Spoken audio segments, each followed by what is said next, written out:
আলহামদুলিল্লাহ রাব্বিল আলামিন ওয়াসসালাতু ওয়াসসালামু আলা আশরাফিল আমবিয়া ওয়া সাইয়্যিদুল মুরসালিন নবিয়িনা মুহাম্মদ ওয়া আলা আলিহি ওয়া আসহাবিহি আজমাইন। আলহামদুলিল্লাহ, আমরা সিরাত আবু বকর রাদিয়াল্লাহু আনহু, হযরত আবু বকর রাদিয়াল্লাহু আনহু জিন্দেগির আলোচনায় এসেছি। আমরা চলছে এই সিরিজের মধ্যে। আজকে ওনার আবু বকর রাদিয়াল্লাহু আনহুর বৈশিষ্ট্যগুলো আসবে যুদ্ধের ময়দানে। বিভিন্ন সময় উনি অনেক গুরুত্বপূর্ণ দায়িত্ব পালন করেছেন এবং কোনো কোনো জায়গায় রাসূলুল্লাহ সাল্লাল্লাহু আলাইহি ওয়াসাল্লাম ওনাকে সেনাপতি করে পাঠিয়েছেন, দায়িত্ব দিয়ে পাঠিয়েছেন, এবং কিভাবে তিনি ওনার ব্যক্তিত্ব নবী করিম সাল্লাল্লাহু আলাইহি ওয়াসাল্লামের একদম পাশে থেকে ওনাকে সবচেয়ে বেশি তিনি সাহায্য করেছেন, পরামর্শ দিয়েছেন। ওনার পরেই উম্মতের মধ্যে নবী করিম সাল্লাল্লাহু আলাইহি ওয়াসাল্লাম পরেই ওনার শান কীভাবে হয়েছে, আসলে বিভিন্ন ঘটনা প্রবাহ আমরা তা দেখতে পাই। তিনি তো নবী করিম সাল্লাল্লাহু আলাইহি ওয়াসাল্লামের সাথে কোনো যুদ্ধ যাওয়া থেকে বিরত থাকেননি। যেখানে যেখানে রাসূলুল্লাহ সাল্লাল্লাহু আলাইহি ওয়াসাল্লাম গিয়েছেন সব জায়গায় তিনি ওনার পাশে পাশে ছিলেন। বদরের যুদ্ধে উনি অংশগ্রহণ করেছেন আমরা জানি। তো বদরের যুদ্ধের মধ্যে নবী করিম সাল্লাল্লাহু আলাইহি ওয়াসাল্লাম যখন হয়ে গেল যে বদরের যুদ্ধ তো প্ল্যান করে হয়নি, আবু সুফিয়ানের নেতৃত্বে বাণিজ্য কাফেলা এবং অস্ত্রশস্ত্র নিয়ে সিরিয়া থেকে মক্কা আসার পথে তিনি প্ল্যান করলেন যে এদেরকে যদি অস্ত্রশস্ত্র টাকা পয়সা সব এখন মক্কায় পৌঁছতে না দেওয়া হয়, শত্রুর দল এগুলো সব পেলে তো আমাদের বিরুদ্ধে যুদ্ধ করবে। তখন এটা ধরার জন্য তিনি বাহিনী পাঠালেন প্রথমে, কিন্তু সেই বাহিনী খবর পেয়ে আবু সুফিয়ান রাস্তা ক্রস করে সাগরে পাড়ি দিয়ে ঘুরে মক্কায় পৌঁছে গেলেন। আর ইতিমধ্যেই আবু সুফিয়ান খবর পাঠিয়েছিলেন যে মদিনার বাহিনী তার বাণিজ্য কাফেলাকে আক্রমণ করতে ধেয়ে আসছে। তখন মক্কার লোকেরা কী করলো, তাদের বাহিনী পাঠিয়ে দিল মদিনার দিকে। এখন উনি তো চলে আসছেন শহর থেকে বেরিয়ে অনেক দূর, যাকে ধরবেন তারা তো পার হয়ে গেছে, একেবারে যুদ্ধের প্রস্তুতি নিয়ে তো আসেননি। এখন কি করা যাবে পরামর্শ করলেন, এবং সেখানে উপস্থিত যারা ছিল যে আমরা তো যুদ্ধ এইভাবে হবে এই পরিকল্পনা করে তো আসেনি, এখন তোমরা কি করবা, ওরা তো আসছে মক্কা থেকে, এখন কি আমরা মদিনা থেকে দিকে চলে যাব নাকি এদের মোকাবিলা করব? তখন আমরা শুনেছি সিরাতের মধ্যে বিভিন্ন সাহাবীরা বক্তব্য দিয়েছেন। আবু বকর রাদিয়াল্লাহু আনহু তখন বক্তব্য দিয়ে নবী করিম সাল্লাল্লাহু আলাইহি ওয়াসাল্লামকে উৎসাহিত করেছেন, আমরা প্রস্তুত, আপনি সামনের দিকে এগিয়ে যান। এই অবস্থায় নবী করিম সাল্লাল্লাহু আলাইহি ওয়াসাল্লাম এখন জানতে পারছেন না যে ওরা কোন জায়গায় আছে। ও মক্কার বাহিনীর খবর পেয়েছেন, তারা বেরিয়েছে মদিনার দিকে, কোন জায়গায় আছে, তাদের অস্ত্রশস্ত্র কেমন, এখন কোন জায়গায়, আর ওনারা কতটুকু দূরে আছেন দেখা তো যাচ্ছে না। তো তিনি রাতের বেলায় বা দিনে লুকিয়ে তিনি এবং আবু বকর রাদিয়াল্লাহু আনহু দুইজনে বের হলেন যে সমস্ত কবিলাগুলোর পাশে দিয়ে তারা আসতে পারে। একটা কবিলার পাশে ছিল, এদের কাছে খবর থাকতে পারে। কিছু কিছু কবিলার লোকেরা মক্কা মদিনার মাঝখানে, তারা এদিকে যায় ওদিকে দোনোদিকে যাওয়া আসা করে, এবং কবিলার মধ্যে কোনো কোনো কবিলা কিছু বয়স্ক লোক আছে যাদের এক্সপিরিয়েন্স অনেক বেশি, এবং তারা খোঁজ খবর রাখেও কে কোন দিকে গেল না গেল। তো দুইজনেই আবু বকর রাদিয়াল্লাহু আনহুকে নিয়ে রাসূলুল্লাহ সাল্লাল্লাহু আলাইহি ওয়াসাল্লাম খোঁজ করলেন যে দেখি কোন জায়গা থেকে খবর পাওয়া যায় যে ওদের নাম্বার কত হবে এবং ওরা কোন জায়গায় এখন থাকতে পারে, আমরা ওদের থেকে কতটুকু দূরে আছি। তো দুইজনে গিয়ে পেলেন একটা কবিলার মধ্যে গিয়ে শাইখ মিনাল আরব, একটা বেশ পুরনো এক্সপেরিয়েন্সড একজন মুরব্বী বয়স্ক মানুষকে পাওয়া গেল। তো জিজ্ঞেস করলেন, নিজেদের পরিচয় দিলেন না, আর এই লোকও ওনাদেরকে চিনেন না। বললেন যে আচ্ছা আপনারা আপনি কি বলতে পারবেন এই যে কোরাইশ বংশের লোকেরা নাকি শোনা গেছে তারা মদিনা আক্রমণ করতে এসছে, এখন তারা কোন জায়গায় আছে, আপনার কোনো আন্দাজ আছে, ক্যালকুলেট করে বলতে পারবেন কিছু? আর ওদিকে মোহাম্মদ সাল্লাল্লাহু আলাইহি ওয়াসাল্লাম নিজের কথাই বললেন পরিচয় না দিয়ে, মোহাম্মদও নাকি মদিনা থেকে তার সঙ্গী সাথী দিনকে বের হয়েছে, তারা কোন জায়গায় থাকতে পারে আপনি মনে করেন এখন? তো সেই বুড়ো লোকটা উনিও খুব এক্সপিরিয়েন্স, তো বলে লা উখবিরুকুমা হাত্তা তুখবিরানি মিম্মান আনতুমা, তোমাদেরকে তো আমি খবর দেব না, সেটা আগে তোমাদের দুইজনের পরিচয় দাও, তোমরা কোত্থেকে আসছে, কি সমাচার তোমাদের। তো নবী করিম সাল্লাল্লাহু আলাইহি ওয়াসাল্লাম নিজেই উত্তর দিলেন, ইদা আখবারতানা আখবারনাকা, তুমি আমাদেরকে বললে তখন আমরা আমাদের পরিচয় দেবো, আমরা কে, তোমাকে আগে জিজ্ঞেস করেছি যেটা সেটা বলো।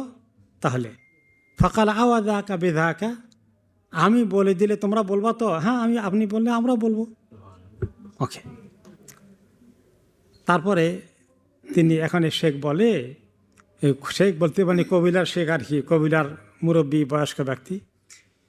ফাইনহু বালাকানি ইন্না মুহাম্মাদান আসহাবাহু খারাজু ইয়াওমা কাযা ওয়া কাযা, আমার কাছে খবর এসেছে যে মুহাম্মদ মক্কার দিকে অমুক দিন বের হয়েছে মদিনার থেকে। তো অমুক দিন যদি বের হয় এই পর্যন্ত আসতে, ফাইন কানা সাদাকাল্লাযী আখবারানি, যে ব্যক্তি আমাকে বলছে অমুক দিন তিনি মদিনা থেকে রওনা করে দিয়েছেন, সে যদি সত্যি বলে থাকে, ফাহুমুল ইয়াওমা বিমাকানিন কাযা ওয়া কাযা, তাহলে আজকে তিনি ওই জায়গায় থাকার কথা, মদিনা থেকে পার হলে অমুক জায়গায় পৌঁছার কথা। ঠিক মতো বলছে, যেখানে নবী করিম সাল্লাল্লাহু আলাইহি ওয়াসাল্লামের বাহিনী এসে তাঁবু গড়ে বিশ্রাম নিচ্ছেন, ঠিক ওই জায়গার কথাই বলছে। সে ক্যালকুলেট করেছে, দেখতে পাচ্ছে না কিন্তু। তারপরে বললেন, ওবালাগানি আন্না কোরাইশান খারাজু ইয়াওমা কাযা ওয়া কাযা, আর আমার কাছে কোরাইশদের খবর এসেছে তারা অমুক তারিখে মক্কা থেকে মদিনার দিকে বের হয়েছে। ফাইন কানাল্লাযী সাদাকা আখবারানি, যে ব্যক্তি আমাকে এই খবরটা দিয়েছে অমুক তারিখে তারা বের হয়েছে, ওই খবরটা যদি সঠিক হয়, ফাহুমুল ইয়াওমা বিমাকানিন কাযা ওয়া কাযা, তাহলে আজকে তারা অমুক জায়গার মধ্যে আসার কথা। ঠিক পরবর্তী পর্যায়ে আবু বকর রাদিয়াল্লাহু আনহু বলেন যে ওই জায়গাতেই তারা ছিল। তার ক্যালকুলেশন ওয়াজ ভেরি অ্যাকুরেট। তো ওনাদের সেখান থেকে তো খবর নিয়ে নিয়েছেন, এখন তো বলছে যে আমরা কিসে পরিচয় দেব। তুমা ক্বালা শেখ লাকাদ আখবারতুকুমা আম্মা আরাতুমা ফাআখবিরানি মিম্মান আনতুমা, যে আমি তো খবর দিয়ে দিছি যে তোমরা যেটা জিজ্ঞাসা করেছ, যেটা চেয়েছ, তো এবার তোমরা দুজন বলো, তোমরা দুজনকে কি খবর, তোমাদের সমাচার কি? ফাকাল রাসূলুল্লাহ সাল্লাল্লাহু আলাইহি ওয়াসাল্লাম নাহনু মিন মাইন, তিনি বললেন যে আমরা তো পানি থেকে এসেছি, পানি থেকে এসেছি, মানে আরব দেশে সব জায়গায় পানি নাই, তো পানি মানে নদী নালা এগুলো কিছু নেই। তো পানি বলতে তারা নদীর পানি কোথায় আসে, সেটা হলো পানির এলাকা। তো নাহনু মিন মা, আমরা পানির এলাকা থেকে আসি।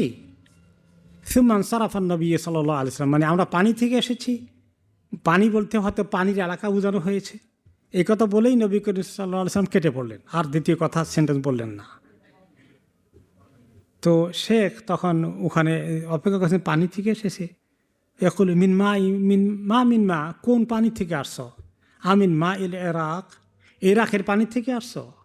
তার মানে আরবদের ওই জায়গার কাছে সবচেয়ে কাছের জায়গায় নদী আছে ইরাকের মধ্যে, ইউফ্রেটিস অ্যান্ড টাইগ্রিস, এই দুই নদী আছে। তো ওনারা চলে আসছে, বলছে তো ইরাকের কাছের পানি নাকি, ওনারা আর উত্তর না দিয়ে টিয়ে সোজা হেঁটে চলে আসছে। তো এখন পানি বলতে উনি কি মিথ্যা কথা বলছেন নাকি? হ্যাঁ, জাযাকাল্লাহ খায়ের। মানুষের সৃষ্টি হয়েছে কি দিয়ে?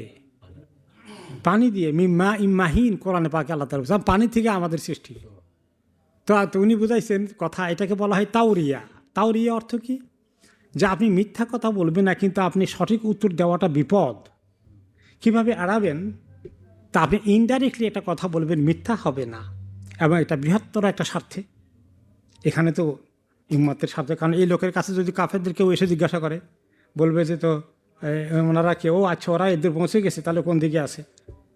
তাহলে এই কারণে তাওরিয়া বলে, ইনডাইরেক্ট আনসার। তো এবং যে কথার মধ্যে মিথ্যাও নাই আবার যেটা চাই সেটাও নাই। তো মানুষ তো পানি থেকে সৃষ্টি হয়েছে, তা আমরা পানি থেকে আসছি। পানি মানে বুঝাইছেন পানি থেকে আমাদের সৃষ্টি, দিয়ে আবার দেরি করেন নাই। সে মনে করছে পানি তো আরব এলাকায় এদিকে আর করতে, তাহলে ইরাক থেকে বোধহয় আসছে আর কি, খালাস শেষ। তো এরপরে আমরা দেখি যে নবী করিম সাল্লাল্লাহু আলাইহি সাল্লাম যখন বদর যুদ্ধ শুরু হয়ে গেল, ওকে, তখন যুদ্ধের ময়দানে সাহাবীদেরকে দাঁড় করিয়ে দিয়ে রাসূলুল্লাহ সাল্লাল্লাহু আলাইহি সাল্লাম ওনার জন্য ছোট্ট একটা মাচা বানানো হয়েছে, উপরে খেজুর পাতা ছাউনি দিয়ে। তিনি সেখান থেকেই একটু উঁচু হলে নেতৃত্ব দিতে সুবিধা হবে, কমান্ডার হিসাবে তিনি আসেন, কোন দিকে কী হচ্ছে দেখবেন এবং অর্ডার দিবেন। কিন্তু সেখানে গিয়ে তিনি প্রথমে আল্লাহর কাছে সাংঘাতিকভাবে দোয়ার মধ্যে লেগে গেলেন। কি দোয়া করলেন আল্লাহ তাআলার কাছে আমরা ওনার জিন্দেগির মধ্যে শুনেছিলাম, কিন্তু এখন আমরা যতটুকুন শুনবো সেটা হচ্ছে যে আবু বকর রাদিয়াল্লাহু আনহুর কানেকশন কোথায় আছে, যেহেতু আমরা ওনার সম্পর্কে জানতে চাচ্ছি এই সিরিজের মধ্যে।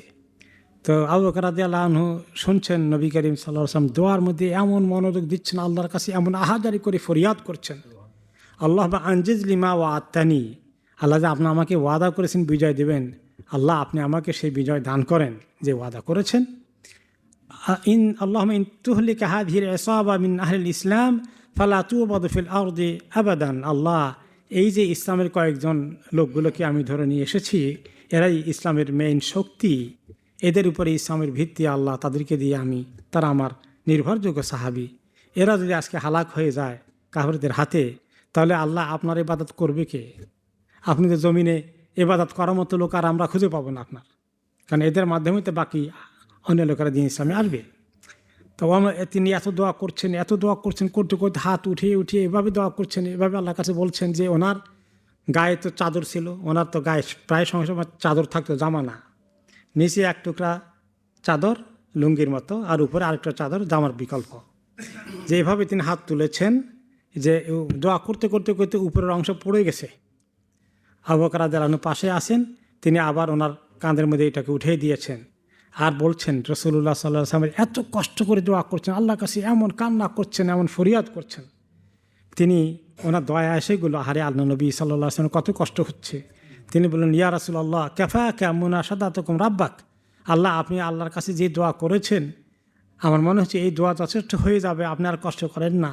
ফাইনহু মুনজিজুন লাকা মা আদাকা, আমি বিশ্বাস করি ইয়া রাসূলুল্লাহ আল্লাহ তাআলা আপনাকে যে ওয়াদা করেছেন তিনি পূরণ করে দেবেন, আপনি একটু রেস্ট নেন, অনেক দোয়া হয়ে গেছে ইয়া রাসূলুল্লাহ। হ্যাঁ, তারপরে আল্লাহ তাআলা আরও তিনি অনেক বলতে থাকলেন। তখন তিনি বললেন, আবু বকর হাত ধরে বললেন হাসবুকাল্লাহ, যে আল্লাহ তাআলা আমরা দেখতে পাচ্ছি যে তাদের উপরে কিছু আল্লাহর মুসিবত নাজিল হচ্ছে, আমাদের বিজয়ের কাছাকাছি এসে গেছি, ইয়া রাসূলুল্লাহ আপনি এবার একটু ধৈর্য ধরেন, থামেন, শান্ত হন, হাসবুকাল্লাহ, আল্লাহ আপনার জন্য যথেষ্ট, যে দোয়া করছেন আল্লাহ কবুল করে ফেলবেন। তারপরে তিনি তখন থামলেন আর বললেন সাইহুজামুল জামু ওয়াইয়াল্লুনা দুবর, ইনশাআল্লাহ আজকের তাদের এই বাহিনী অবশ্যই পরাজিত হবে এবং তাদের মধ্যে যারা বেঁচে থাকবে তারা পৃষ্ঠ প্রদর্শন করে পলায়ন করবে। তিনি দোয়া করলেন। তারপরে নবী করিম সাল্লাল্লাহু আলাইহি ওয়াসাল্লাম দোয়া শেষ করে বললেন আবশির ইয়া আবু বকর আতাকা নাসরুল্লাহ, হে আবু বকর তোমাকে সুসংবাদ দেই, আল্লাহ সাহায্য এসে গেছে। হাদা জিবরিল আখিযুন বিইনানি ফারাসিহি ইয়াকুদুহু আলা সানায়াহুন নাকা, আমি দেখতে পাচ্ছি জিবরাইল তার ঘোড়ার লাগাম ধরে নেমে এসেছেন স্বয়ং নিজে, এবং তার ঘোড়ার পদধূলি উঠছে, এত দ্রুত গতিতে আসছে। অথবা নবী করিম সাল্লাল্লাহু আলাইহি ওয়াসাল্লাম নেমে আসলেন এবং সাহাবীদের কাতারে এসে আরও জোরসোরে উৎসাহিত করলেন আর কিছুক্ষণের মধ্যেই আল্লাহ তাআলা বিজয় দান করলেন। তো এখানে আমরা দেখি যে এমন একটি মুহূর্তে রাসূলুল্লাহ সাল্লাল্লাহু আলাইহি ওয়াসাল্লামের পাশে আসেন কে? আবু বকর রাদিয়াল্লাহু আনহু। এবং অন্য রিওয়ায়াত আসছে যে তিনি তখন ওনার পাশ থেকে সরেননি, ওনার একদম কোন দিক থেকে কোন দিকে আক্রমণ করে কিনা এই পাহারা দেওয়ার দায়িত্ব তিনি নিয়েছেন। তো এইভাবে করে আর নবী করিম সাল্লাল্লাহু আলাইহি ওয়াসাল্লাম অবশ্যই ওনার কাছে যাকে তিনি থাকতে পছন্দ করবেন তিনি হচ্ছেন আবু বকর রাদিয়াল্লাহু আনহু।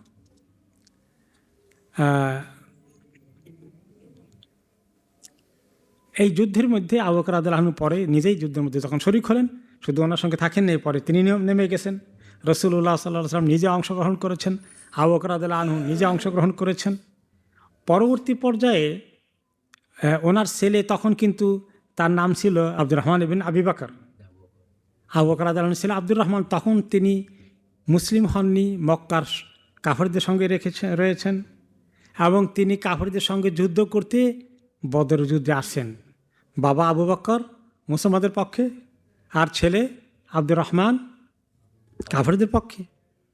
তো পরবর্তী পর্যায়ে অনেক পরে এই ছেলে আব্দুর রহমান রাদিয়াল্লাহু আনহু ইসলাম কবুল করেছেন এবং তিনি অবশ্যই মদিনায় চলে গিয়েছেন,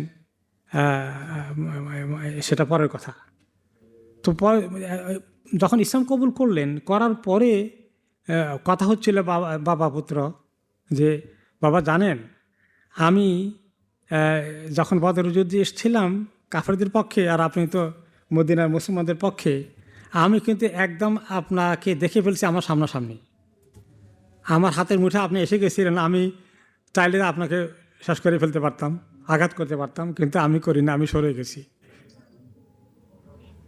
তো আবু বকর রাদিয়াল্লাহু আনহু বললেন যে ওয়ালাকিন্নাকা লা আহদাবতালি লাম আমিল আনকা, তিনি বললেন আর আমি যদি তোমাকে সামনে পেয়ে যেতাম আমি তো তোমাকে কার্যকরী করতাম,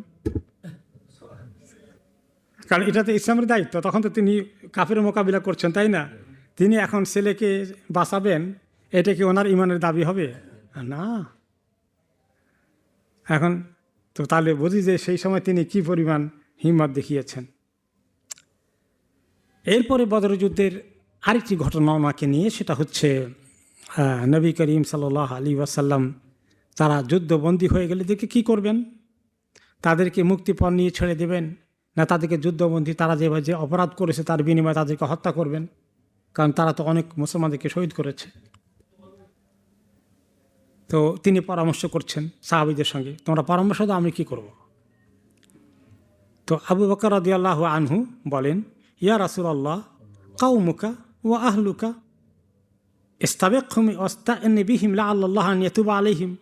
ইয়া রাসূলুল্লাহ, এই যে কুরাইশ বংশের লোক, এরা তো আপনার গোষ্ঠীর লোকই, তো এবং আপনার আত্মীয় স্বজনে ভরপুর তারা, তো তাদেরকে সময় দেন এবং একটু কার্যকরী না করে তাদেরকে কিভাবে হয়তো ফেরত দেওয়া যায় কি না, আর কি করা যায়, হত্যা না করে তাদেরকে সেফ রাখার ব্যবস্থা করেন।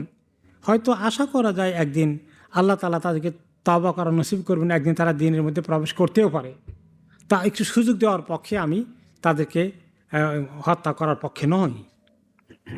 ওমর রাদিয়াল্লাহু আনহু কি বললেন তার বিপরীত, ইয়া রাসূলুল্লাহ আখরাজুকা ওয়া কাযযাবুকা কুরবাহুম ফাদরিব আনাকাহুম।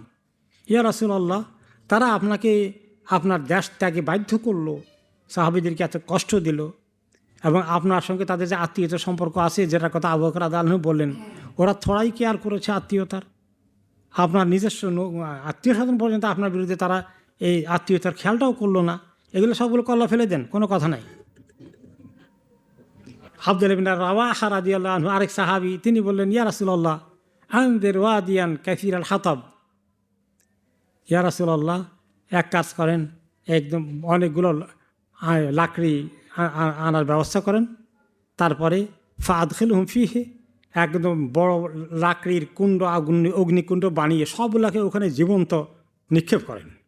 এরা এত সীমা লঙ্ঘন করেছে। তো পরামর্শ দিচ্ছে, এক একজন মতামত দিচ্ছেন, রাসূলুল্লাহ সাল্লাল্লাহু আলাইহি ওয়াসাল্লাম কথা বলার সুযোগ দিচ্ছেন, তোমার কী মত, তোমার কী মত, যে কে কী মত দিতে চাও, তিনি তো পরামর্শ করে সিদ্ধান্ত নেবেন। এরপরে আব্বাস রাদিয়াল্লাহু আনহু তিনি বললেন, কাতাত রাহিমাক, ওকে, যে তুমি যে পরামর্শ দিলা আত্মীয় স্বজনের সম্পর্কটা তুমি সব কেটে ফেলবা। আব্বাস রাদিয়াল্লাহু আনহু কিন্তু তখন তিনি বন্দী আছেন, উনি ওনাকে কত হেল্প করছেন রাসূলুল্লাহ সাল্লাল্লাহু আলাইহি ওয়াসাল্লাম, এবং তিনি ইসলাম কবুল করেছেন কিন্তু গোপন রেখেছেন, এটাও যেমন মত আছে। কিছু হলো যে তিনি হয়তো বা অপেক্ষা করছেন, তিনি সেটা ডিক্লেয়ার করেননি, উনিও বন্দী, তাহলে তো কতল করতে বলে তো ওনাকে কতল করতে হয়, কারণ মক্কা লোকেরা ওনাকে সাথে নিয়ে আসছে, না আসলে বলবে যে তুমি তো ওই পক্ষে আসো। যাই হোক, তো আব্বাস রাদিয়াল্লাহু আনহু বললেন যে তুমি তো তোমার আত্মীয়তার সম্পর্ক সব কেটে দিতে চাও, আত্মীয় স্বজনের সম্পর্ক রাখবা না কিছু। নবী করিম সাল্লাল্লাহু আলাইহি ওয়াসাল্লাম সবার কথা শুনলেন, ফালাম ইয়ারুদ আলহিম শাইয়ান, তিনি কোনো কথা বললেন না। এখন তিনি শুধু শুনলেন, কোনো সিদ্ধান্ত দিচ্ছেন না। তিনি উঠে গেলেন, এখন আর একটু সময় নিচ্ছেন। কেউ কেউ বললো যে আবু বকর রাদিয়াল্লাহু আনহু কথাই বোধহয় উনি শুনবেন, কেউ বললেন ওমরের কথাই বোধহয় শুনবেন রাদিয়াল্লাহু আনহু, কেউ বলবেন যে আব্দুল্লাহ ইবনে রাওয়াহার কথাও শুনতে পারেন। তারপরে নবী করিম সাল্লাল্লাহু আলাইহি সাল্লাম কিছুক্ষণ পরে আবার আসলেন, সাহাবীদের সঙ্গে আবার আলাপ করতে আসলেন। এসে বললেন, ইন্নাল্লাহা লা ইউলাইয়িনু কুলুবা রিজালিন ফিহি হাত্তা তাকুনা আলিয়ানা মিনাল লাবান, যে আল্লাহ তাআলা কিছু কিছু লোককে দিলকে নরম করে দেন। কারো কারো দিল নরম থাকে, এত নরম হয় দুধের চেয়েও নরম। ওয়াইন্নাল্লাহ, দুধ বা দই, হ্যাঁ, এটা আসলে লাবান বলতে এখন মডার্ন আরবিতে লাবান মানে দই, দধি। আর পুরনো আরবিতে লাবান মানে হলো দুধ। যাই হোক, তো ওয়াইন্নাল্লাহ লা ইউশাদ্দু কুলুবা রিজালিন ফিহি হাত্তা ইয়াকুনা আশাদ্দা মিনাল হিজারা, আর কিছু কিছু মানুষ আছে আল্লাহ তাআলা তাদের দিলকে বড় শক্ত করে দেয়, পাথরের মতো শক্ত হয়ে যায়। তারপর বলেন, ওয়াইন্না মিসলাকা ইয়া আবু বকর কামা সালা ঈসা আলাইহিস সালাম, আবু বকর রাদিয়াল্লাহু আনহু, আপনার উদাহরণ হচ্ছে ঈসা আলাইহিস সালামের মতো। ঈসা আলাইহিস সালামের উদাহরণ কি? কোরআনে পাকে সূরা আল মায়দার 118 নম্বর আয়াতে এসেছে, কিয়ামতের দিন ঈসা আলাইহিস সালাম আল্লাহ তাআলাকে বলবেন, ইন তুআযিবহুম ফাইন্নাহুম ইবাদুক ওয়া ইন তাগফির লাহুম ফাইন্নাকা আনতাল আজিজুল হাকীম। হে আল্লাহ, ঈসা আলাইহিস সালাম খ্রিস্টান যারা, ওনাকে মাবুদ বানিয়ে ফেলল এবং ওনার মাকেও কোথায় নিয়ে পৌঁছাই দিল। তো তিনি বলবেন, আল্লাহ আপনি যদি চান তাদেরকে আপনি শাস্তি দিতে পারেন, আপনার রাইট আছে, আপনাকে থামানোর কারো কোনো অধিকার নাই। আর আপনি যদি ক্ষমা করে দেন তাহলে তো আপনি অবশ্যই কোনো সিদ্ধান্ত নিলে এটা আপনাকে কেউ থামাতে পারবে না। আর আপনি হাকিম, অনেক জ্ঞানী, কোন সিদ্ধান্ত নেওয়া ঠিক হবে সেটা আপনার। তো এইখানে কিছু নম্রতা অবলম্বন করছেন না, যে আল্লাহ চাইলে তো মাফ করে দিতে পারে, আল্লাহকে থামাবে কে? বলে যে আপনি কিছুটা ঈসা আলাইহিস সালামের মতো। আবু বকর রাদিয়াল্লাহু আনহুর কথা বললেন যে আপনি নম্রতার পক্ষে। তারপর ওমর রাদিয়াল্লাহু আনহুর কথা বললেন, যে ওয়াকালা নূহ রাব্বি লা তাযার আলাল আরদি মিনাল কাফিরিনা দাইয়ারা, যে আল্লাহ নূহ আলাইহিস সালাম কি দোয়া করেছিলেন, যে জমিনের মধ্যে একটা কাফেরও রাখবেন না, ঘরে বাড়িতে থাকতে পারে নিশ্চিন্তে, সবগুলোরে হালাক করে দেন। তাই না? সে তুফানে সবগুলোরই হালাক করেছে।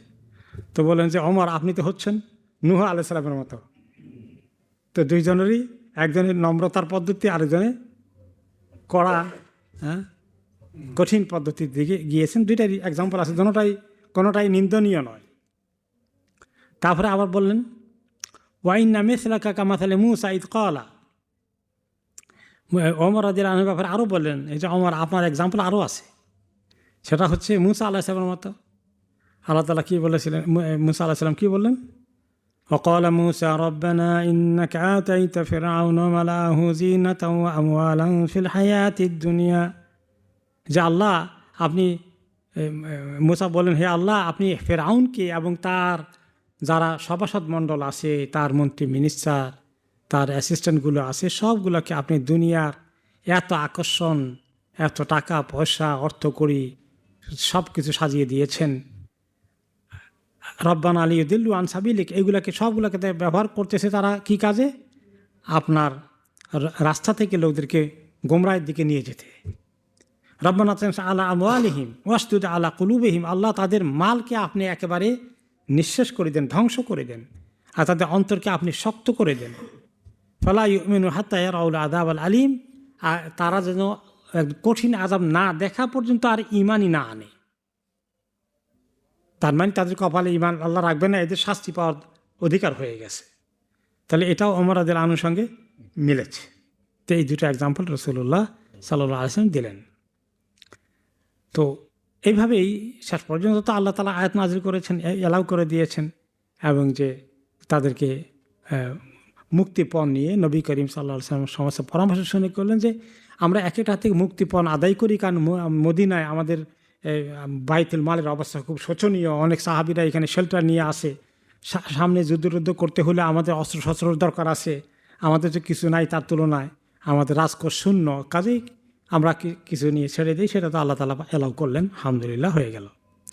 তো এভাবে বিভিন্ন ওকেশনে দেখা গেল যে, তো এখানে এই নবী করিম সাল্লাল্লাহু আলাইহি ওয়াসাল্লামের সিদ্ধান্তটা কার পক্ষে ছিল? আবু বকর রাদিয়াল্লাহু আনহু রায়ের পক্ষে ছিল। এইভাবেই নবী করিম সাল্লাল্লাহু আলাইহি ওয়াসাল্লাম কখনোই কোনো গুরুত্বপূর্ণ এই বিষয়ে আবু বকর রাদিয়াল্লাহু আনহুর সিদ্ধান্ত ছাড়া কোনো পরামর্শ ছাড়া কোনো সিদ্ধান্ত দিতেন না। আর যদি ওনার একটা পরামর্শ থাকতো আর আরেকজনে আরেক পরামর্শ দিত, তিনি সবসময় আবু বকর রাদিয়াল্লাহু আনহুর পরামর্শকে নিতেন। যদিও আরেকটি হাদিসে তিনি বলেছেন আবু বকর ওমর রাদিয়াল্লাহু আনহুমাকে যে ইদা ইত্তাফাকতুমা ফি রাইয়িন মা খালাফতুকুমা, তোমরা দুইজনে মিলিয়ে একটা পরামর্শ দিলে কখনো আমি তোমাদের দুইজনের পরামর্শের বাইরে কোনো কাজ করব না। কিন্তু যখন একলা আবু বকর রাদিয়াল্লাহু আনহু একটা দিয়েছেন, ওইটার ওজন অনেক বেশি ছিল। আসলে এই বেশি হওয়ার কারণ হচ্ছে যে উনি শুধুমাত্র অনেক সময় আবেগ ইমোশন ভিত্তিক কথা বলতেন না, বুদ্ধি জ্ঞান গরিমা ওনার এত বেশি ছিল যে ওনার পরামর্শ সবসময় সঠিক দিকে গাইড করেছে।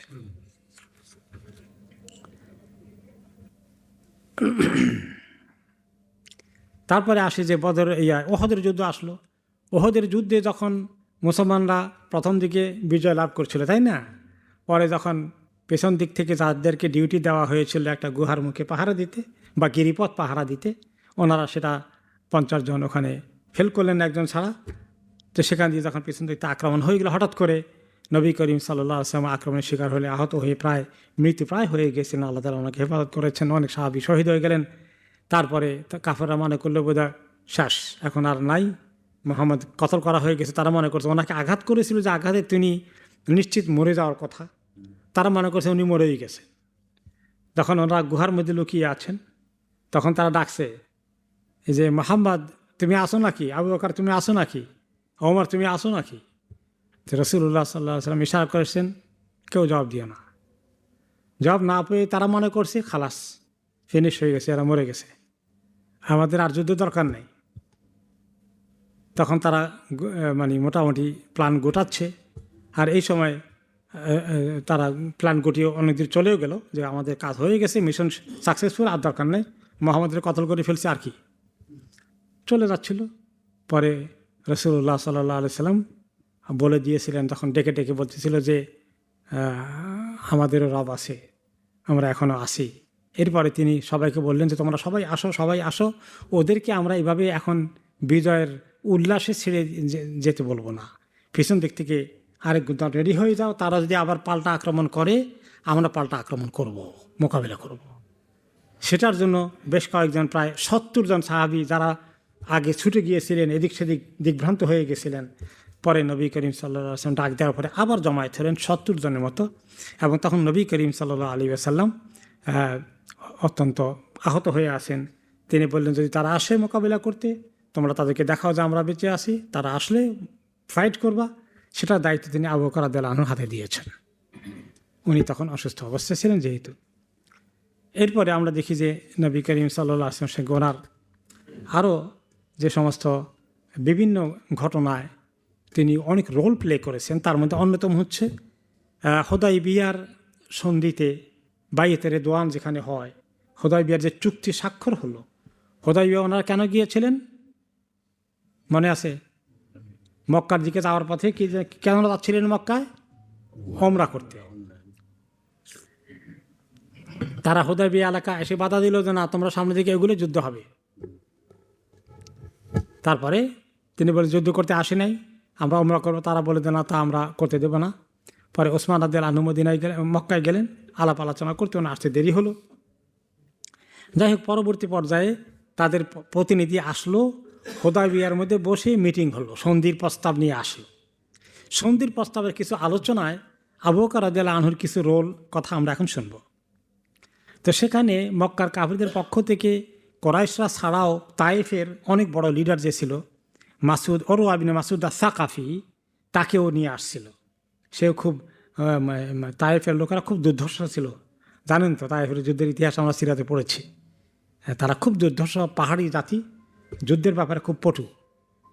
তো তাকেও নিয়ে আসে মক্কা লোকেরা এই হুদায়বিয়ার সন্ধির মধ্যে, যাতে করে একটু ভালো কিছু আদায় করা যায় তাদের পক্ষে। তো সেখানে উরওয়া ইবনে মাসউদ কথাবার্তা বলছে তাদের পক্ষ থেকে। তাদের দু একদিন এটা সহ। আর এদিকে রসুল্লাহ সাল্লাহ আসলাম আবু বকর সহ কথাবার্তা হচ্ছে। তো ওরওয়া বলল, ওরা তখন পরবর্তী পথে ইসলাম কবুল করছে, কিন্তু ওই সময় সে কাফের। সে বলল, ইয়া মুহাম্মদ আজমাতা আওবাসান নাস সুম্মা জিতা বিহিম ইলা বাইদাতিকা লিতাফুদ্দাহা বিহিম। মুহাম্মদ, আপনি মদিনায় গিয়ে এই সমাজের নিচু শ্রেণী কিছু লোককে আপনার সঙ্গে জোগাড় করছেন, মক্কা থেকে ভেগে যাওয়া, এখান থেকে সেখান থেকে কিছু কিছু কৃতদাস, এই সেই সমাজের আশরাফ কিসিমের লোক কয়জন আপনার সঙ্গে আছে, বড় লোকগুলো কয়জন আছে, সব ছোটোখাটো নিচু লেভেলের লোক। আর তাদেরকে নিয়ে আপনি প্ল্যান করতেছেন এই মক্কার বিরুদ্ধে লড়াই করে মক্কা দখল করার জন্য আপনার চিন্তা ভাবনা। হ্যাঁ, তো যেখানে মক্কা, যেখানে আপনার জ্ঞাতি গোষ্ঠীর শরীফ লোকেরা, মক্কার বংশের লোকেরা আসে, তাদেরকে ছেড়ে দিয়ে আপনি কিছু এই কি বলা যায় জনবিচ্ছিন্ন নিচু প্রকৃতির লোক, কিছু কৃতদাস, গরিব মিসকিন, এগুলোকে সাথে নিয়ে আপনি এত বড় আশরাফ বংশের লোকদের সঙ্গে মোকাবিলা করেন। ইন্নাহা কোরাইশুন কাদ খারাজাত মাহাল, কোরাইশ সবাইকে নিয়ে আপনার সঙ্গে যুদ্ধ করতে প্রস্তুত। জানেন কোরাইশরা এবার এমন প্ল্যান করেছে, সে মানে খুব জোরসোরে, সে ছিল খুব বড় মানে কি বলা যায় কূটনীতিবিদ, কিভাবে আলাপ আলোচনা করে পরবর্তী নেক্সট বা তার অপোজিট গ্রুপকে কাবু করা যায়, সে খুব এক্সপার্ট। সে এমন কথা বললো যে মুসলমান আবার দেখে ভয় পেয়ে যাবে। জানেন আপনি যে মক্কায় সমস্ত একমত হয়ে গেছে, যদি আপনি ভালোভাবে চুক্তি না করেন তাহলে এবারে আরেক যুদ্ধ করে আপনাদেরকে কী অবস্থায় ফেলবে জানেন। আর যখন বিশাল বাহিনী নিয়ে আসবে তখন আমি বলে যে ওয়াইমুল্লাহ আল্লাহ কানি বিহা উল্লা কাদ ইনকাশাবু আনকা, এই বাহিনী দেখলে আপনার সঙ্গে এই খুচরা আমার কাজ যেগুলো ঢুকছে সবগুলো আপনারা রেখে দিয়ে সবগুলো জান নিয়ে দৌড়ে ভাগবে। জানেন আপনি কে বলতেছে এই কথা? ওরওয়া ইবনে সাকাফি। মানে নবী করিম সাল্লাল্লাহু আলাইহি ওয়াসাল্লাম যেন একটু ভয় পেয়ে যান যে তার বিশাল বাহিনী তারা আসবে, তারা টিকতে পারবে না। তা আবু বকর রাদিয়াল্লাহু আনহু এই কথার মন্তব্য শুনে ওনার মেজাজ এমন খারাপ হয়ে গেল, তাকে এমন কড়া জবাব দিলেন। কি বললেন? এমসুস বদর লাত, আরে তোমাদের লাত যে মাবুদ আছে, ওই তাইববাসীর বড় মাবুদের নাম কি? লাত। ওই যে লাত আল ওজ্জা আছে না, তাদের মাবুদ, বড় মাবুদ হলো লাত।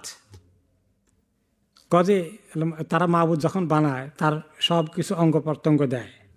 তো মাবুদের মানে কী বলে যে লজ্জাস্থানও আছে। তো বলে না, এক কাজ করো, তোমার মাবুদের উপরে এত কনফিডেন্স, তুমি এক কাজ টাইপে গিয়া তোমার মাবুদের লজ্জাস্থানকে চুষতে থাকো, যাও। মানে যেমন সে মানে কথা বলছিল তেমন তিনি এমন তাকে নাজেহাল করার জন্য কথাটা বললেন, যাও তোমার মাবুদের লজ্জাস্থান চষে গিয়ে বসে বসে। তারপরে আমরা তুমি বলতেছো আল্লাহ নবীকে ফেলে দিয়ে আমরা সব ছুলে পালিয়ে যাব আর ওনাকে তোমাদের কাছে একলা ছেড়ে যাব? তুমি কি মনে করেছো? কি মনে করেছো তুমি? তো সে ভালো করে দেখে নাই যে কে কথাটা বলছে। বলে যে মান যা, এই কে বললো এই কথা, এত বড় কথা তার সামনে। কালু আবু বকর, সবাই বলে যে এই কথা তো আবু বকর বলেছে। এখন তো বেকায়দা পড়ে গেছে। কি বেকায়দা? কলা আমা ওয়াল্লাযী নাফসি বিয়াদিহি লাউলা ইয়াদুন কানাত লাকা ইনদি লাম উজিজকা বিহা লা আজাবতুকা। কাজে আবু বকর, আমি তো মুশকিলেই পড়লাম যে তুমি আমার একটা বড় উপকার করেছিলে, যে উপকারটা আমি এখনও তোমার শোধ করতে পারি নাই। আরবদের কিছু গুণ ছিল, একজন উপকার করছে তার আমি তার সঙ্গে এরকম খারাপ ব্যবহার করতে পারি না। তার উপকারের মনে কর তার জীবন বিপন্ন ছিল, উনি ওনাকে বাঁচাইয়ে সাহায্য করেছেন, এরকম কিছু একটা ঘটবে আর কি। যে তোমার সেই উপকারটা এখনও শোধ করা হয় নাই বিধায় আমি বেকায়দায়, সে কারণে আমি তোমার এই কথার কোনো জবাব দিতে পারলাম না। নাহলে এমন জবাব দিতাম তুমি আমার যা বললা আজকে। তো যে ওই ইতিহাসে এসেছে যে আবু বকর রাদিয়াল্লাহু আনহু ইসলাম কবুল করার আগেও ওর সঙ্গে ভালো সম্পর্ক ছিল। একটা বিপদে ওরা পড়ে গিয়েছিল এবং তিনি তাকে বিপদ থেকে উদ্ধার করছেন। অনেক বড় অবদান তার জীবনে ছিল। তো এভাবে তিনি সেখানে আলাপ আলোচনায়, যেখানে ওরওয়া ইবনে জুবায়ের একটা ভালো পজিশনে মনে করে দিল, রাসূলুল্লাহ সাল্লাল্লাহু আলাইহি ওয়াসাল্লামকে একটু ডাউন করে দিলেন মোরালি, যে আপনার এগুলো কি নিয়ে আসছেন ছোকরা মোকরা মার্কা, এইগুলো কি করবে? আমরা গোটা তাইফের এবং কোরাইশ বংশের লোকেরা যে একসঙ্গে আসি, আপনাকে ফালায় সবগুলো দৌড় দিয়ে ভাগবে। এটা হলো যে আলাপ আলোচনায় যদি আপনি আপনার প্রতিপক্ষকে ঘায়েল করতে পারেন, তাকে নৈতিকভাবে দুর্বল করে দিতে পারেন, তাহলে তারা আলাপ আলোচনায় কিছুটা নমনীয় হয়ে যাবে। আবু বকর রাদিয়াল্লাহু আনহু সেখানে বলিষ্ঠ কথা বলে তাকে ডাউন করে দিলেন, বরঞ্চ উল্টা। কাজেই এভাবে তিনি একজন ভালো কূটনীতিকের ভূমিকাও পালন করেছেন, যিনি কোনো ধরনের নেগোসিয়েশনে একটা ভালো রোল প্লে করতে পারেন। এরপরে আমরা দেখি হুদায়বিয়া সন্ধির সময় যখন চুক্তি হয়ে গেল শেষ পর্যন্ত, তখন ওমর ইবনে খাত্তাব রাদিয়াল্লাহু আনহু কী করলেন? যেহেতু এখানে আবু বকর রাদিয়াল্লাহু আনহুর একটা রোল আছে, ওনার জীবনী হচ্ছে সে অংশটুকু এখন আমরা আবার শুনবো, হয়তো আমরা অনেকে আগে শুনেছি, কেউ কেউ ভুলে গিয়েছি। ওমর ইবনে খাত্তাব রাদিয়াল্লাহু আনহু যখন দেখলেন যে রাসূলুল্লাহ সাল্লাল্লাহু আলাইহি ওয়াসাল্লাম চুক্তি করে ফেলেছেন, এবারে উমরা করতে যাওয়া হবে না, উমরা বাদ দিয়ে সবাই মদিনায় ফেরত যেতে হবে, এই পরাজয় তিনি মানতে পারছেন না তো, এবং আগামী বছর ওনারা উমরা করতে আসবেন, কাফেররা আগামী বছর অ্যালাউ করবে, এই বছর করবে না। এটা একটা সাময়িকভাবে পরাজয়ের মতো, যে তাদের কথা মানতে হলে আমরা উমরা নিয়ে এখন করবো, আমরা এখন মদিনা চলে যাব। তো ওমর রাদিয়াল্লাহু আনহু কষ্ট হচ্ছে, তিনি এসে নবী করিম সাল্লাল্লাহু আলাইহি ওয়াসাল্লামকে বললেন, ইয়া রাসূলুল্লাহ, কেমনে আপনি এই চুক্তি করলেন? ইয়া রাসূলুল্লাহ, আলাস্তা বি রাসূলিল্লাহ, আপনি কি আল্লাহর রাসূল না? বলা বলা, অবশ্যই আমি আল্লাহর রাসূল। আওয়ালাস্তা বিল মুসলিমিন, আমরা কি মুসলিম না? কলা বালা, হ্যাঁ অবশ্যই আপনি, তোমরা আল্লাহর সবাই মুসলিম। আওয়ালা ইসুবিল মুশরিকিন, এরা কি মুশরিক না, মূর্তি পূজারী না? কলা বালা, অবশ্যই তারা মূর্তি পূজারী।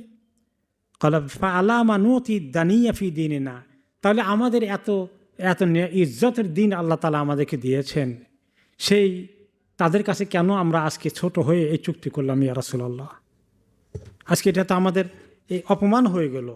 আমরা তাদেরকে এই সুযোগ দিয়ে দিলাম যে তাদের কথা ঠিক থাকলো, আমাদের উমরা করতে দিবে না, আমরা চলে যাচ্ছি। রাসূলুল্লাহ সাল্লাল্লাহু আলাইহি ওয়াসাল্লাম জবাব দিলেন, ইন্নী রাসূলুল্লাহ ওয়া লা আসি, আমি আল্লাহর রসুল, আমি আল্লাহর কথার কোনো অমান্য করব না। মানে আল্লাহ তাআলা ওনাকে ইশারা দিয়েছেন এভাবে চুক্তি করতে, সেই ইশারা এখন পরেতে তো আল্লাহ তাআলা আয়াত নাজিল করলেন, হ্যাঁ, যে আল্লাহ তাআলা তোমাদেরকে বিজয় দিচ্ছেন। যাই হোক, অন্য রিওয়ায়াতে আসছে এবার যে তিনি বলছিলেন, আমি আল্লাহর বান্দা এবং রাসূল, এবং আমি কখনো আল্লাহ তাআলার কোনো ইশারা, ইঙ্গিত, অর্ডার, হুকুমের অমান্য করি না। ওয়ালা ইদাইয়ানি, এবং আমার বিশ্বাস আল্লাহ তাআলা আমাকে ধ্বংস করে ফেলবেন না, আমাকে ক্ষতিগ্রস্ত করবেন না। অবশ্যই আল্লাহ তাআলার কোনো মাসলাহাত এখানে আছে। আপাতত পরাজয় মনে হলেও এর ভিতরে নিশ্চয় বিজয় ইনশাআল্লাহ লুকিয়ে আছে। তো এরপরে তিনি আরও বললেন ওমর রাদিয়াল্লাহু তাআলা আনহুকে সান্ত্বনা দেওয়ার জন্য। তো ওমর রাদিয়াল্লাহু আনহু এখন এই কথা শুনে উনি তারপরে থামেন না, ওনার মনের কষ্ট আরও প্রকাশ করেন। বললেন, কুলতা আওয়ালাইসা কুনতা তুহাদ্দিসুনা আন্না সানাতিল বাইতা ফানাতুফু বিহি, আপনি না আমাদেরকে বলছেন যে আমরা একদিন এই আল্লাহর ঘরে তাওয়াফ করব, মুহাল্লিকিন আর রুউসাকুম ওয়া মুকাসসিরিন, তাই না? ওই সূরা আল ফাতহির মধ্যে এগুলো আসছে যে আমরা করতেছি। নবী করিম সাল্লাল্লাহু আলাইহি ওয়াসাল্লাম স্বপ্নে দেখেছেন, তিনি একথা বললেন, এ উমরার ইঙ্গিত ছিল। এগুলো আপনি আমাদেরকে বললেন না, এখন কেন আমরা বিনা উমরা চলে যাব? বালা বালা, হ্যাঁ বলছি, কিন্তু আমি কি তোমাকে বলছিলাম ফা আখবারতুকা আন্না নাতিহি হাদাল আম, আমি কি এটা বলছিলাম যে এই বছরই করে ফেলবো, এটা বলছিলাম নাকি? আমরা উমরা করব, আমরা চুল কাটবো উমরা করে, এই কথা ঠিক, কিন্তু এই বছরই শব্দটা কিন্তু আমি বলি নাই, আসে নাই। অর্থাৎ আল্লাহ তাআলার ইশারা আছে করব, কিন্তু এই বছর হবে না, এটাই আমি বুঝতেছি ওমর, আমি তো এই বছরের কথা বলি না তোমাদেরকে। ওকে, তো এই বছরের কথা, হ্যাঁ ইয়া রাসূলুল্লাহ, এটা ঠিক, আপনি এই বছরের কথা বলেন নাই। তারপরে তিনি বললেন, রাসূলুল্লাহ সাল্লাল্লাহু আলাইহি ওয়াসাল্লাম ওমর রাদিয়াল্লাহু আনহুকে বললেন, ফাইনাকা আতিহি ওয়া মুতাওয়াফিন বিহি, ওমর আপনি অবশ্যই আসবেন, আল্লাহর ঘরের তাওয়াফ করবেন, নিশ্চিত থাকেন ইনশাআল্লাহ তাওয়াফ করবেন আপনি। ওমর রাদিয়াল্লাহু আনহু তারপরে ওনার সান্ত্বনা হয় না, গেছেন আবু বকর রাদিয়াল্লাহু আনহুর কাছে। গিয়ে ওই প্রশ্নগুলো করছেন, কি আল্লাহ নবীকে হক নবী না? আমরা কি মুসলিম না? সব কিছু বলার পরে কেন আমরা আমাদের এই এত ইজ্জতের দিনকে আজকে অপমান করে ফেললাম, এমন চুক্তি করলাম যে আমরা অপমানিত হয়ে গেলাম, তাদেরকে আমরা দিয়ে দিলাম সমস্ত আপার হ্যান্ড। তারপরে নবী করিম সাল্লাল্লাহু আলাইহি সাল্লাম কাছ থেকে শুনে তো আবু বকর রাদিয়াল্লাহু তাআলা আনহু একই নবী করিম সাল্লাল্লাহু আলাইহি সাল্লামের জবাবের মতোই তিনি জবাব দিলেন যে, শোনো, নবী করিম সাল্লাল্লাহু আলাইহি সাল্লাম কখনো আল্লাহ তাআলার মানসার বাইরে কোনো কাজ করবেন না, তোমার মেনে নেওয়া উচিত। ওকে, তাহলে এখানে আমরা দেখতে পাই, যদি ওমর রাদিয়াল্লাহু আনহু শান আছে, ওনার আশা করেছেন একটা, সেই আশা অনুযায়ী আল্লাহ তাআলা কোরআনের আয়াত নাজিলও করেছেন। এরকম বহু ঘটনা আছে ওনার জিন্দেগিতে, আমরা শুনবো ইনশাআল্লাহ। তারপরে আমরা দেখি যে দুইজনের মধ্যে কত ফারাক, আবু বকর রাদিয়াল্লাহু আনহু শান কত উঁচু, যে নবী করিম সাল্লাল্লাহু আলাইহি সাল্লামের প্রতিটি মুহূর্তে ওনার কাছে থেকে সঠিক পরামর্শের জন্য আবু বকর রাদিয়াল্লাহু আনহুকে আল্লাহ তাআলা কীভাবে সিলেক্ট করেছেন, এবং তিনি সবসময়ই ওনাকে একতরফা পজিটিভ হেল্প করেছেন, কোনো কিছু মানতে একটু দ্বিধা সংকোচ করেননি। এরপরে আসলে যে পরবর্তী পর্যায়ে বলেন, আবু বকর সিদ্দিক রাদিয়াল্লাহু আনহু ওইখানে যখন চুক্তি হয়, চুক্তির মধ্যে তো সাইন করতেছেন, লেখা হচ্ছে, নবী করিম সাল্লাল্লাহু আলাইহি ওয়াসাল্লামের পাশে সবার আগে কে আছেন? আবু বকর রাদিয়াল্লাহু আনহু। তিনি পরবর্তী পর্যায়ে বলেন যে, আমার একটা কথা মনে পড়ে, মা কানা ফাতহুন আযমা ফিল ইসলাম মিন ফাতহিল হুদায়বিয়া। হুদায়বিয়ার সন্ধির মধ্যে, চুক্তি করার মধ্যে যে আল্লাহ তাআলা আমাদেরকে এত বড় বিজয় দিয়েছেন, এর যে বড় বিজয় তো ইসলামে আসে নাই। আসলে তো ঠিক কোরআনে আল্লাহ তাআলা বলেছেন ফাতহাম মুবিনা, সবচেয়ে বড় বিজয় তিনি হুদায়বিয়ার সন্ধিকে উল্লেখ করেছেন, ইন্না ফাতাহনা লাকা ফাতহাম মুবিনা। আপনার জন্য আমি, তখনও বিজয় হয় নাই, বলেন যে আমি বিজয় করে দিলাম, মহাবিজয় দিলাম, দিচ্ছি। ইন ফিউচার পাস্ট টেন্স ব্যবহার করা হয়েছে, কিন্তু মতলব হচ্ছে ফিউচার। তো বলেন যে হুদায়বিয়া সন্ধির মধ্যে আল্লাহ যে কত বড় বিজয় দিয়েছেন, কারণ ওই সময় ওনার শান্তিমতো যুদ্ধ হবে না। এই সময় নবী করিম সাল্লাল্লাহু আলাইহি সাল্লাম সৈন্যবাহিনী রেডি করা, মক্কা বিজয়ের জন্য সময় পাই গেছেন, কোনো ডিস্টার্ব নাই। তারপরে তো তিনি মক্কা দিকে অভিমুখে রওনা হয়ে গেলেন, তাই না? তো কাজেই তো বিজয় শুরু তো ওখান থেকে, যে এখন তারা আক্রমণ করবে না, আর ওনার যুদ্ধের চিন্তা করা লাগবে না, মেইনলি মক্কা দখলের পুরো প্রস্তুতি নিতে পারবেন। তখন তিনি পরবর্তী পর্যায়ে নবী করিম সাল্লাল্লাহু আলাইহি ওয়াসাল্লাম ইন্তেকালের অনেক পরে ঘটনা, আবু বকর রাদিয়াল্লাহু আনহু পরে বলেন যে, ওয়ালাকিনান নাস ইয়াউমাইদিন কাসরা রাইহুম আম্মা কানা বাইনা মুহাম্মদ রাব্বিহি। কিন্তু কিছু আমাদের অনেকেরই যেটা ছিল আমাদের মধ্যে, যে তারা রাসূলুল্লাহ সাল্লাল্লাহু আলাইহি ওয়াসাল্লাম আর আল্লাহর মধ্যে কি হচ্ছে, আল্লাহ নবী করিম সাল্লাল্লাহু আলাইহি ওয়াসাল্লামকে কী দিচ্ছেন, এটা বুঝতে অনেকেরই কষ্ট হয়েছে। কেউ তাড়াহুড়া করে ফেলেছেন, কেউ তাড়াহুড়া করেছেন মানতে, তারা মানে হয় যেন তাদের কষ্ট হয়েছে। বলে ইবাদু ইয়াজালুন, আল্লাহর কি মানসা, আল্লাহর কত হেকমা আছে, মানুষ বুঝে না, মানুষ অনেক সময় তাড়াহুড়া করে, ঠিক কিনা বলেন? আমরা যে এখন বলি যে অমুক জালিমরা আল্লাহ ধরেন না কেন, এখনো কতদিন লাগবে আল্লাহ, ঠিক কিনা বলেন? এটা আমাদের এইভাবে আসে, ওলা কিনা না সে আজালুন, মানুষ তাড়াহুড়া করে। আল্লাহু লা ইউআজ্জিল কাআদালাতিল ইবাদ, আল্লাহ তাআলা তো মানুষের মতো তাড়াহুড়া করেন না। হাত্তা ইয়াবলুগাল উমুর মা আরাদ, আল্লাহ তাআলা এটা প্ল্যান করা আছে, প্রতিটি জিনিস তার চূড়ান্ত পর্যায়ে পৌঁছুক আগে, কোথায় তার আল্লাহ মুকদ্দার করে দিয়েছেন ওইখানে পর্যন্ত যাবে সে। তারপরে তিনি এই ঘটনা কেন বলতেছেন, এই ভূমিকা কেন দিচ্ছেন আবু বকর রাদিয়াল্লাহু আনহু, যে পরে একটা ঘটনা হলো, সেটা কি? তিনি বলেন যে, লাকাদ নাযারতু ইলা সুহাইল ইবনে আমর ফি হাজ্জাতিল ওয়াদা কাইমান ইনদাল মানহার, যে আমার মনে পড়ে যখন বিদায় হজের সময় আমরা বিদায় হজ করতে গেলাম, আর ওই সময় আমি দেখি কাফেরদের লিডার ছিল একজন বড় লিডার, সুহাইল ইবনে আমর। সে তখন মক্কা বিজয়ের পরে ইসলাম কবুল করে ফেলেছে।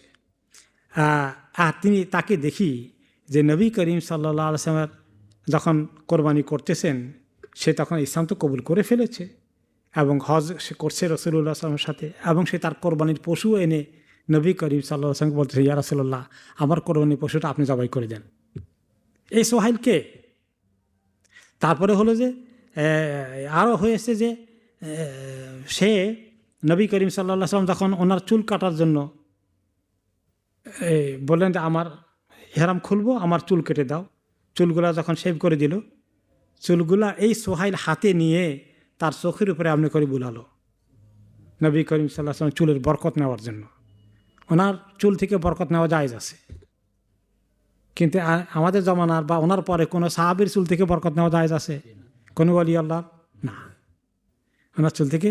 কাজে আমি যখন দেখলাম নিজের চোখে সোহাইল নবী করিম সাল্লাল্লাহু আলাইহি ওয়াসাল্লাম চুল নিয়ে নিজের চোখের উপরে আপনাকে ডলছে মহব্বতের নিয়তে, ওয়ানজুরিলা সোহাইল, আমি তার দেখতেছি এগুলা। আর আমার মনে পড়তেছে তখন হুদায়বিয়ার সময় সোহাইল কাফেরদের পক্ষ থেকে কি করছিল, কি করলো সোহাইল কাফেরদের পক্ষ থেকে? যে নবী করিম সাল্লাল্লাহু আলাইহি ওয়াসাল্লাম যখন লিখতেছিল, বলতেছিলেন যে লেখো, আমার আলী রাদিয়াল্লাহু আনহুকে বলতেছেন লেখো বিসমিল্লাহির রহমানির রহিম। সোহাইল কাফেরদের অন্যতম লিডার, সে বলে যে আমরা আল্লাহকে চিনি, রহমান রহিম তো আমরা চিনি না,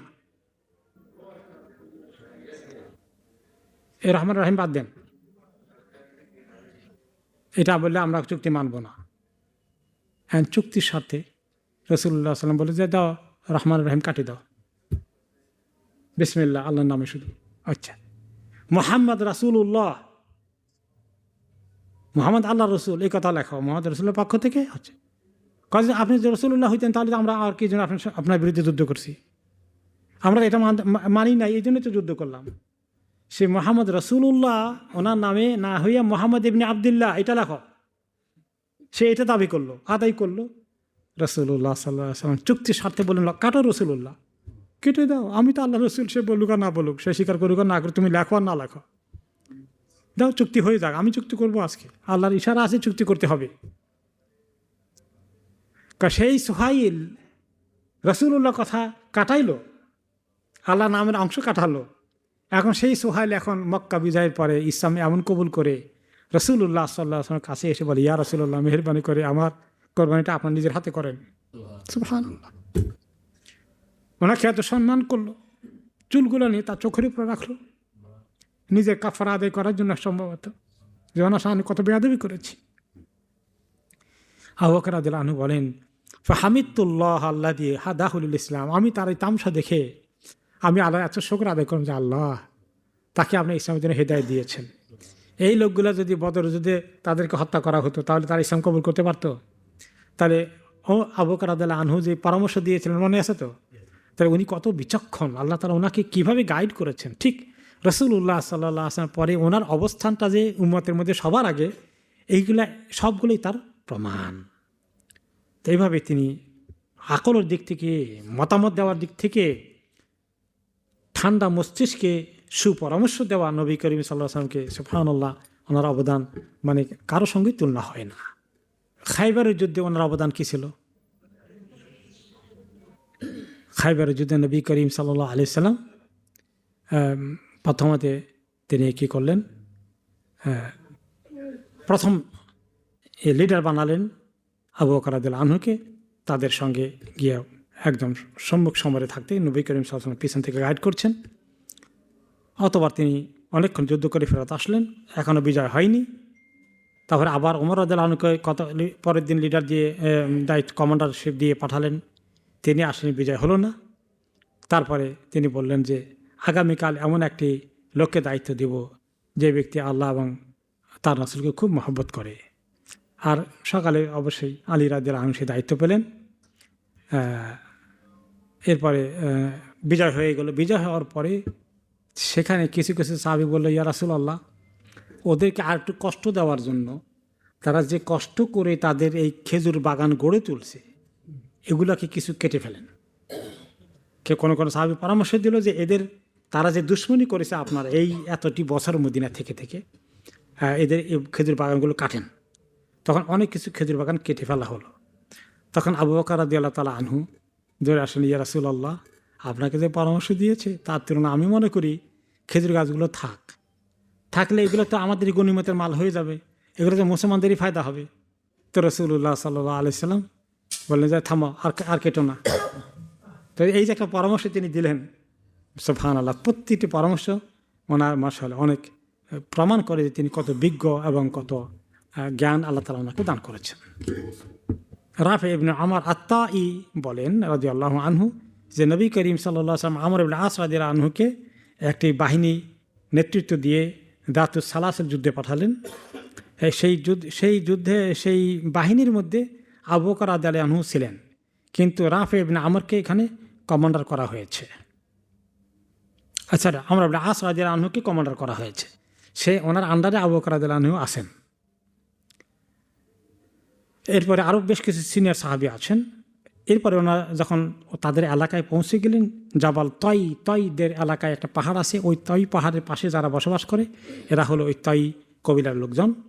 তা আমর বলেন উনজুর ইলা রাজুলিন দালিলিন বিত্তারিক, যে এখানে রাস্তা চিনে এমন একটা লোককে তোমরা জোগাড় করো, আমরা তো এই রাস্তা কোনোদিন আসিনি, আমাদের ভিতরে রাস্তা কে চিনে? বলা হলো যে রাফি ইবনে আমর নামে উনি রাস্তা ভালো করে চিনেন, কারণ উনি জাহেলি জামানায় ইসলাম কবুল করার আগে এক ধরনের হাইজাকারি করতেন আর কি। তো উল্টা পাল্টা রাস্তা সব চিনা আছে ওনার, পরে ইসলাম কবুল করার পরে অবশ্য উনি এইগুলো ছেড়ে দিয়েছেন, যাই হোক তওবা করেছেন। তারপরে ওই সাহাবী রাফে তিনি বলেন যে যখন যুদ্ধ শেষ হয়ে গেল, আমি শেষ হওয়ার পরে আমি আসলাম, দেখি যে আমি আবু বকর রাদিয়াল্লাহু আনহুকে ওনাকে তখনও কিন্তু রাফে ইসলাম কবুল করেন নাই, আসলে তিনি তাদের ওই বাহিনীর ভিতরে ছিলেন। যখন আমি পরাজিত হয়ে গেলাম, আমরা আত্মসমর্পণ করলাম, তো আমরা ইসলাম কবুল করার জন্য চিন্তা করছি, তো উনি আবু বকর রাদিয়াল্লাহু আনহু সেখানে লিডার, ওইখানে রাসূলুল্লাহ সাল্লাল্লাহু আলাইহি ওয়াসাল্লাম নিজে যান নাই, আবু বকর রাদিয়াল্লাহু আনহু সহ বাকিদেরকে পাঠিয়েছেন। বলে আমি দেখলাম সেখানে সব তো লিডার কমান্ডার আছে, কিন্তু একজনকে দেখি যে সাংঘাতিক ব্যক্তিত্ব সম্পন্ন, চেহারা সুরত চলাফেরা অন্যরকম মনে হয়। তো তিনি হলেন আবু বকর। আমি এসে বললাম যে আচ্ছা, আমি তো এখন ইসলাম কবুল করে ফেলেছি, আর আপনার চেহারা দেখি মনে হলো যে আপনি আসলে অত্যন্ত ভালো মানুষ, আপনি আমারে একটা ভালো কিছু পরামর্শ দেন, ইসলাম কবুল করছি, কি আমল করব এখন? তিনি বললেন যে তাহফাজ আসাবে আল খামসে, তোমার 5টা আঙ্গুল আছে? তবে আছে, 5টা আঙ্গুল আছে আমার। করে যে 1 নম্বরে 5 আঙ্গুল দিয়ে হিসাব করো, 1 নম্বরে হচ্ছে কালিমাতুশ শাহাদা লা ইলাহা ইল্লাল্লাহ মুহাম্মাদুর রাসূলুল্লাহ, এবং এই কালিমা পড়বা। 2 নম্বর তুকিমিস সালাওয়াতুল খামস, 5 ওয়াক্ত নামাজ ঠিকমতো পড়বা। 3 নম্বরে যাকাত ঠিকমতো আদায় করবা। 4 নম্বরে সময় মতো আল্লাহ তৌফিক দিলে হজ আদায় করে ফেলবা। আর রমাদান মাসের রোজা রাখবে 5টি। হাল হাফিজটা ঠিকমতো মুখস্থ করছো তো? কয়টা বলছি? 5টা। এই 5টা যেন কোনো কম্প্রোমাইজ না করো। এই মূল ভিত্তি ইসলামের 5টা, বুনি আল ইসলামু আলা খামস। তারপরে বলে যে আরেকটা কথা বলি শোনো, ওয়ালা তুআম্মারান্না আলা ইসনাইন, তোমার রাফি ইবনে আমর তাই তুমি কোনো সময় কোনো ইমারতের দায়িত্ব নিও, আমির হইও না কোনো জায়গায়।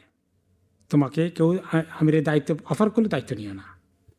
তো বলে যে ওয়াহাল তাকুন ইমারা ইল্লা ফিকুম আহলুল মাদার, আরে আমরা বেদুইন কিসের দায়িত্ব পালন করতে পারি? আপনারা তারা শহরের অধিবাসী, আপনারাই দায়িত্ব পালন করবেন। তারপরে বললেন যে অচিরেই কিছু সময় আসবে যখন কিছু লোক আসবে, হ্যাঁ, যারা তোমার থেকে অনেক নিচে যাদের অবস্থান হবে, তারা ইসলামের দিকে কেউ কেউ আসতে চাইবে, কেউ কেউ আসতে চাইবে না। তো তারপরে যখন এভাবে ইয়াদখুলুনা ফি দীনিল্লাহি আফওয়াজা, দলে দলে যখন ইসলাম কবুল করবে, তখন ভালো লোকেরা ইসলাম কবুল করবে, কিছু লো কোয়ালিটির লোক ইসলাম কবুল করবে, সবাই কবুল করবে।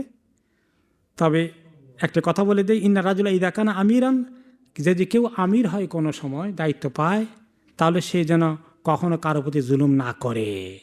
যে আমির হয়ে, নেতা হয়ে কারো প্রতি জুলুম করবে, আল্লাহ তাআলা তার প্রতিশোধ নেবেন বড় শক্ত করে।